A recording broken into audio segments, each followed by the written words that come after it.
So from there, I had one more stop, if you will, before I got into the arena that I'm in now. Not exactly so fair, but the valuation space was I went into, after public accounting, I went straight into investment banking.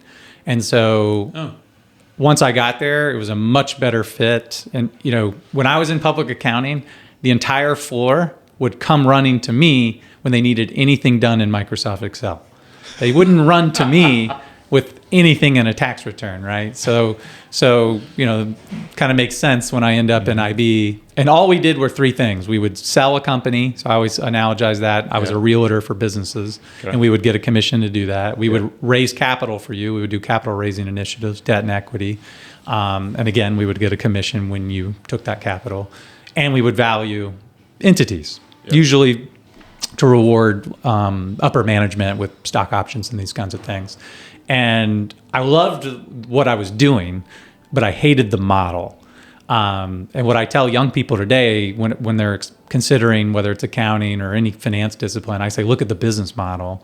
Because when I was in investment banking, the vast majority of it was commission-based. And you mentioned your parent was in the wealth management space. Look at what's going on in that industry. The buzzword you hear all day long now, fee-only planning, fiduciary, some version of those two things. And that's what kills me about IB is it's so transactional. So, it created what I call commission breath, which I didn't like. There were things we should say to a client that I was seeing not maybe being said. There were things we didn't say when we should be saying things. It was all about make sure there's a transaction because otherwise there's no payment. Whereas on the valuation piece, that was the only piece we didn't have those dynamics because we were already paid, it was fixed. And we could just tell people, with a straight face, whether it fit what they wanted or not on our rationale. Yeah. And so that's when I decided, okay, I'm in the right arena now in finance. Yep.